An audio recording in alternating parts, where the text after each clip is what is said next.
Ola. I wanted to say hello and wanted to give an awesome shout out to Ola England and Solar Guitars. It makes their second year in business, selling amazing instruments like this Ola signature. Only made 20 of them and I was lucky to get number 13. And then I have my 7 and my 6, and this is like a thank you video, a hello video, and yeah, I've got a new it's oranges. So funny story about the amp was that a while ago I had all mess of amps. You guys seen the pictures, and I traded in a Lone Star and a Road King 2, and they were the 212 cabinets, and I ended up going to another guitar store with a friend, and he had an old 91 Rivera amp head, and also he had a brand new Satriani Marshall EL34 head. You know, those are going for like $4,000, I believe, online. So traded, you know, ended up taking home 2 really cool boutique amps, and I ended up just carrying it.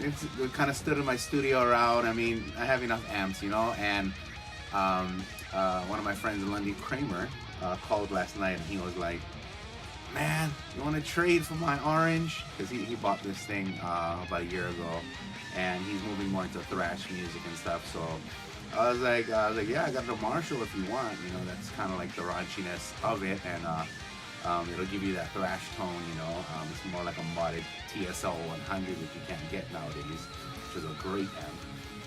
And so last night we did the swap at the gas station down the street at night, you know, did the amp swap out and run. And, you know, he was like, yeah, I can't get saturation out of it. I can't get the distortion that I want. And I'm like, I plug it in and I'm bringing it home, and I'm like, okay, maybe one of the preamp tubes are bad, or maybe something else is bad. So I was like, okay, if anything, I'll just change out the tubes and it'll be back to normal, right? So I get it, and I don't know, it sounds great. And so this is you know, so I have the Mike Fortin's 33 pedal and the Zool pedal, and right now I got it set up. It's up here on the top. Yeah, it's the orange ROCKERVERB 100 Mark III. I have a looper, I have a tuner, I have the Fortin 33 pedal and the Fortin Zool pedal. The Zool is plugged into the back of the head on the return and send to eliminate feedback or unwanted sounds through the head and the cabinet and the guitar. The 33 pedal is like a 20 dB boost in the front of the amp with your signal, which gives it more raunchy cut and grit. The tuner is to split it, my Zool, because the Zool needs a bypass on the pedal to run and operate if you're going to use the front of the guitar and the head option, which the Zool can noise gate the guitar and the amp itself. That's why right now my volume is on and you don't hear nothing from the amp. Once I hit it, you know, it's like volume's on and, you know, it's really, really quiet. So if I shut off the Zool, you'll be like, what? Okay, so that's the amp here. That's the amp without the Zool pedal. Zool pedal engaged, and that's how the Zool works. Actually, it takes the noise gate from the front of the guitar and the amp. So I was playing with the amp, and I was like, I don't think anything's wrong with it, you know. So I'm like,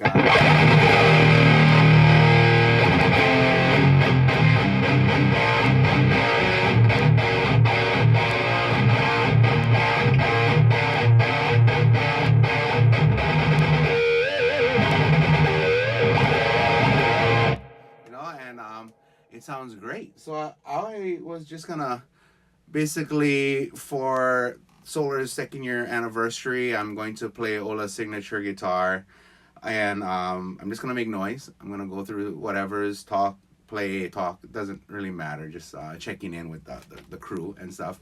And Lee Cooper and my honey is watching, and Captain Crunchy. Yes, Captain Crunchy. Yeah, so I'm going to try and respond back, but my camera is like way over there. So, but I see you guys popping in, and thank you for watching. But yeah, I'm going to make noise now, all right? This is, well, let me go through the 33 so you can hear. Here's the amp by itself.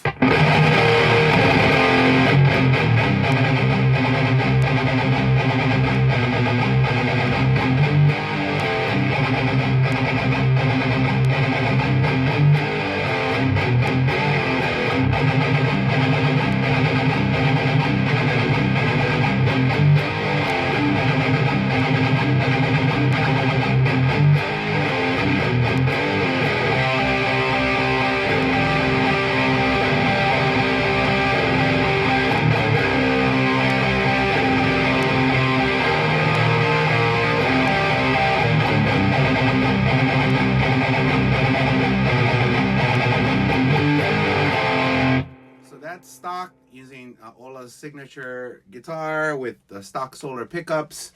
And now I'm going to engage the 33. So I'm going to just strut and I'm going to engage it, and you're going to hear it kick on, right?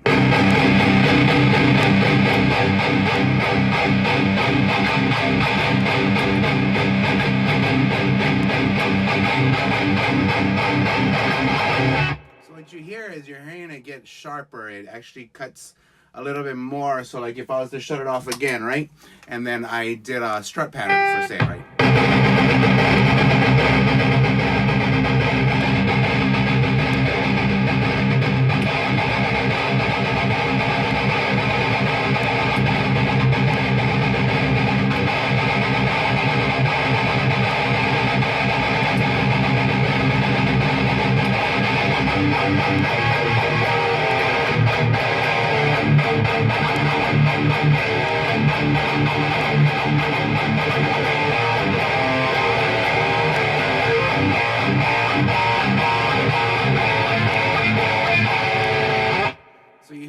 Get nice and tight. What it also does is it kind of takes the low frequency EQing out of the way. So if you kind of want to, it kind of was more designed, I think, for a 7/8 string, those 9-string lower extended range guitars, just because it really cuts out the bass end of it.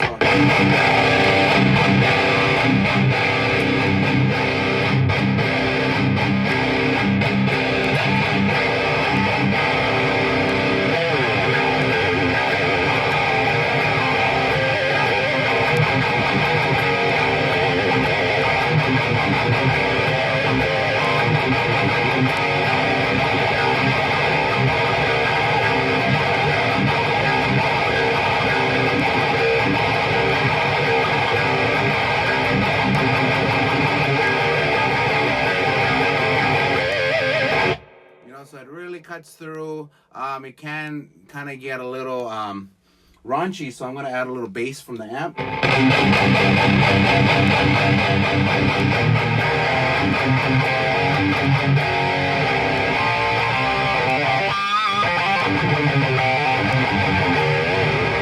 One of the pedals that I got, right? So I got this looper, and what it does is it helps me, you know, this is kind of like a trick, you probably know it, you don't know it, is to let's just say I did a riff, right, and I want to dial in an amp, or I want to try and blend in a pedal, or I want something to you know, it's hard to change the knob, you know, so I kind of just record a loop of a clean signal, right, and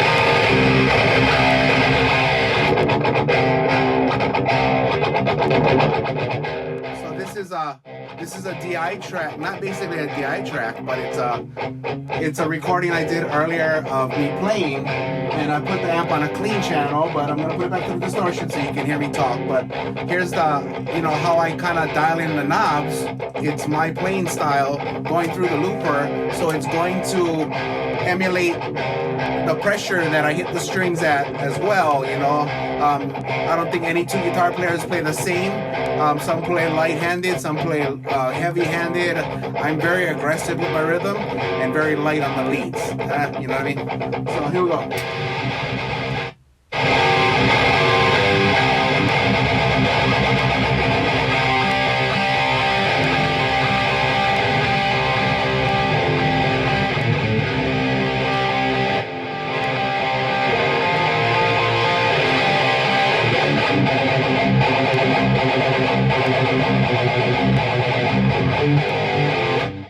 A good practice when you're trying to find your tone on an amp. You want the amp cranking as well. You want to push the speaker to get the real breakup. Doing it soft doesn't really work, so I'm giving you a soft volume tone.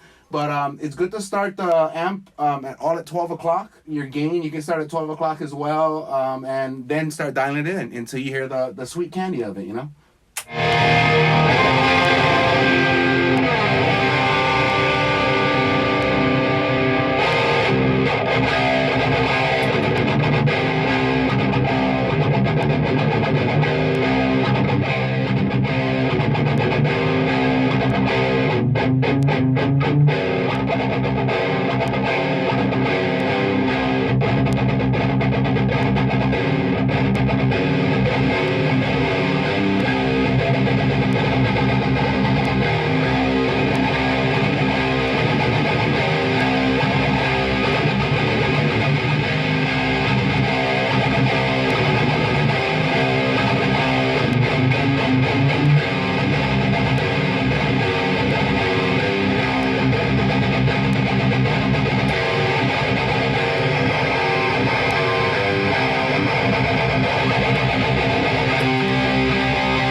So that's kind of how I do it, you know. It's also good when you get an amp and you're hearing and you want to hear how your guitar pickups, amp cab, and everything works together. Strum a clean 6-string like a chord.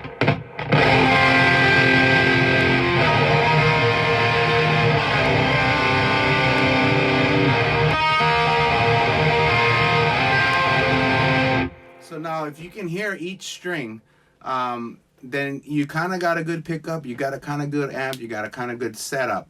So majority of the pickups that I've used in the past, when I would strum the chord, it would just sound grrr, grrr. It wouldn't have any breakup, you know, it'd be like, it would sound really distorted and the saturation is too much. So if that's the case, you know, you want to roll back your drive on the amp. That sounds sweet, you know. It's just like, you know, Mr. Rogers' neighborhood of amps. Okay, so again, the 33 pedal is engaged, and I shut off the loop. The Zool is on. Again, without the Zool, you hear the, and then I turn on the guitar volume. Right? This is what you normally hear on an amp. The Zool pedal. Bye. There's now you can play clean. And it doesn't sacrifice the tone, I don't think. What do you think?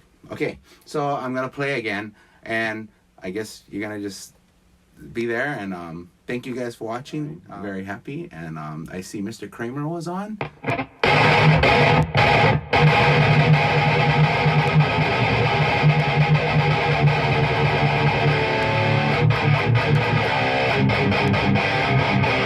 See, that's a little too dry for me. I want a little bit more breakup.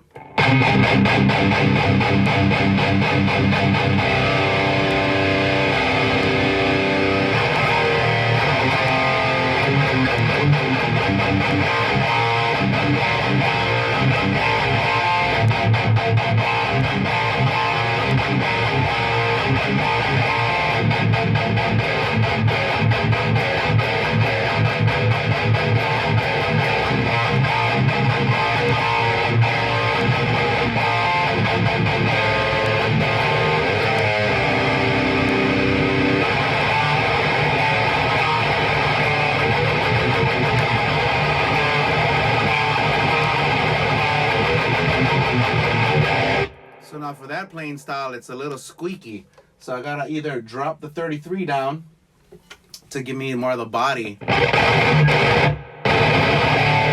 So on that riff, you know, that's a song in Metatron, and it's actually, I think the speed is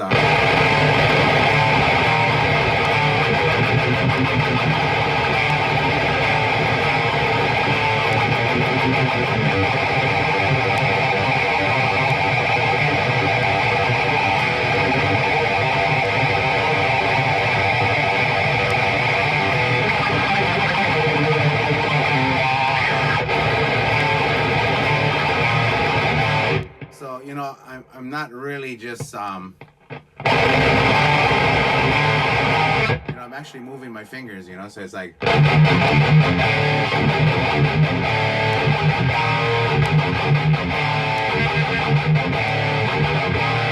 know what I mean?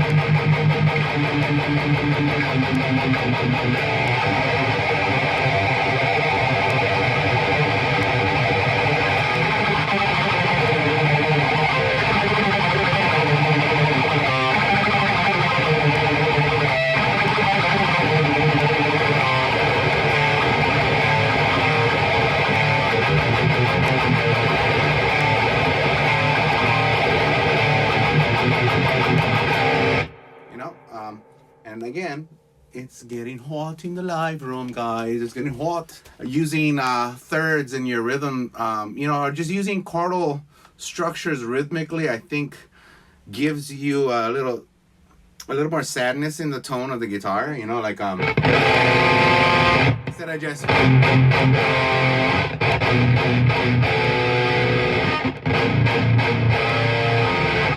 like in the other song, The Hunt, I'm going and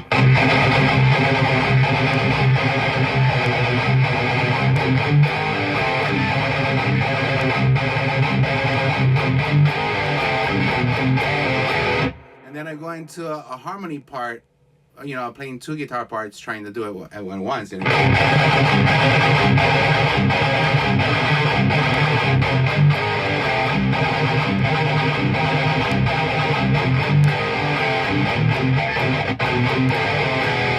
then I do like a chordal picking pattern.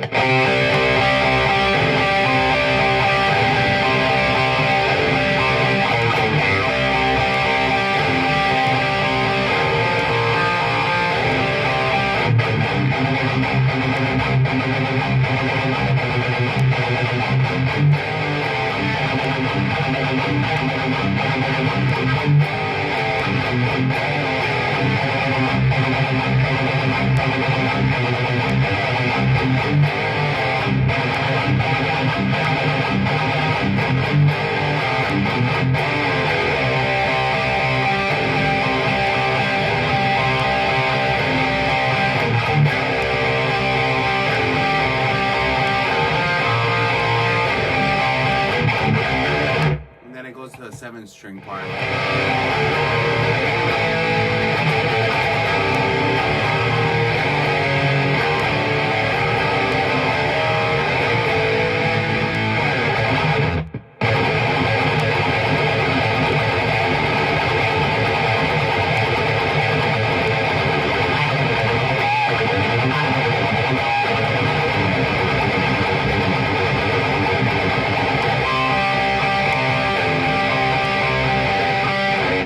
Yeah, so like that whole little run part is and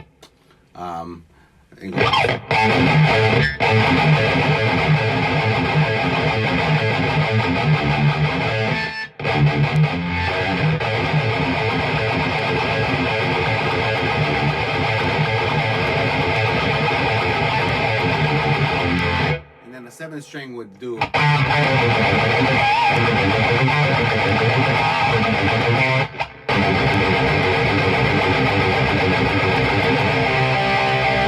then you bring it back down to the slow part of the song, right? So you have the slow hold it notes, and then you go into the fast part, and then you come back down, so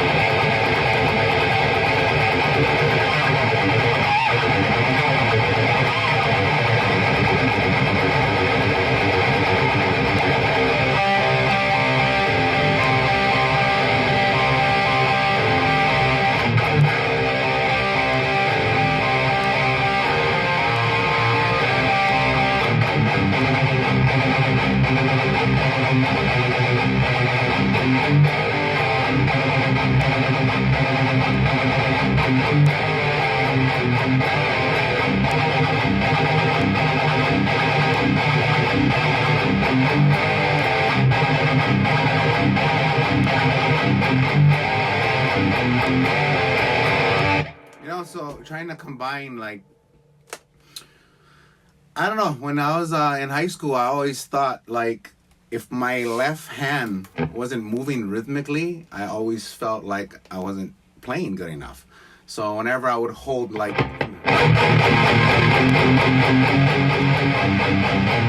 I would feel bad. I'd feel like I'm not doing my part, you know. So I always try to move my left hand to do something, because I just feel like I can't play it like a slow part. So holding out notes, you know, kind of, you know, it's like, oh man, people are gonna judge me, I'm not playing fast enough or whatever. And I'm like, you know what, you gotta get over it, you know. And so I would always try to create things where your left hand and your right hand would kind of have fun, you know. So like I think one of our second album, I'm not sure if I'm gonna hit it or not because I haven't played the song in a while, but it's like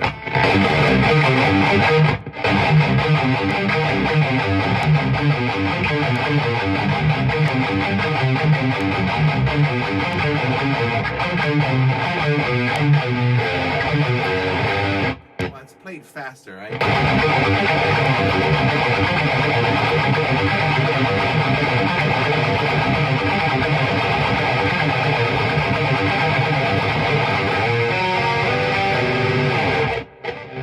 So the actual starting is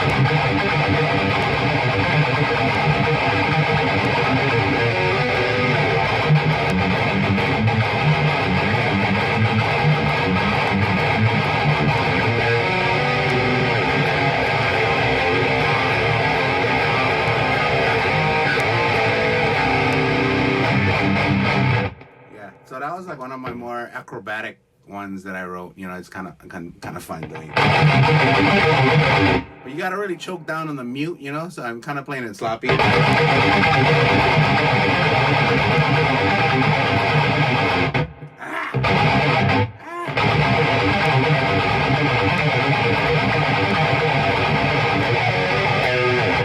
know, and then. Or strut patterns, like another song we got, Subterranean War. My wife just posted a video of it, you know, and like empowering yourself, and she's awesome, you know. But the strut pattern for that, I can't probably hit the speed of the album anymore, but it's so,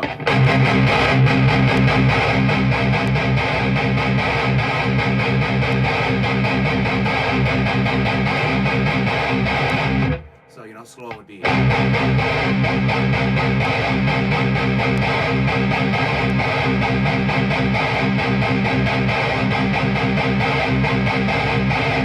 And that was actually a car that was driving by the studio one day, and the muffler was like, and I was like, hey, strut pattern. So I stole it, but to speed, not even to speed, but faster I can play it than what I just showed you. It's a great practice for your right hand also, but relax, calm down. You know you're on camera, no stress. You can do this when nobody's watching.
kind of trap myself to where I kind of force myself to write stuff that may be a little challenging.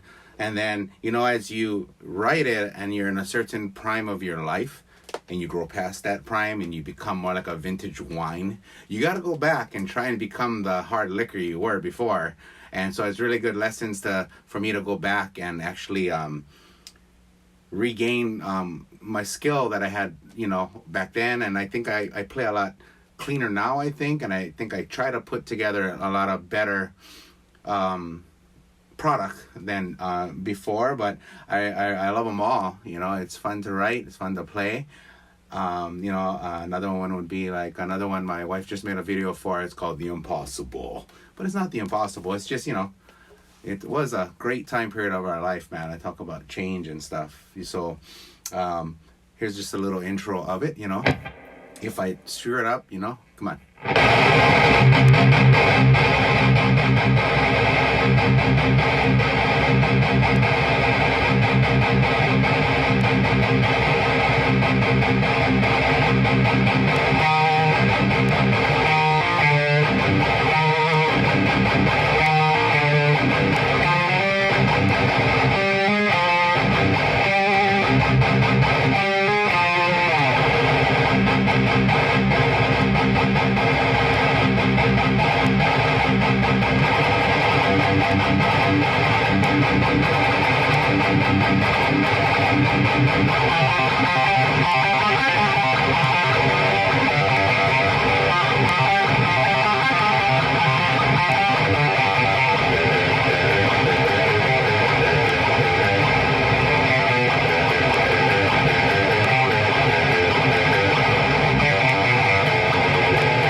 Like a little pull off little thing, right?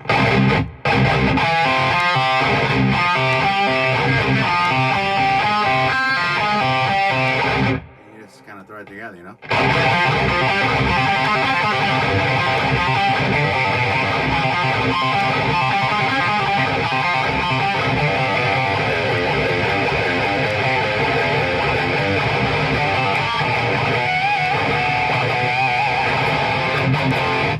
So, thank you guys for watching.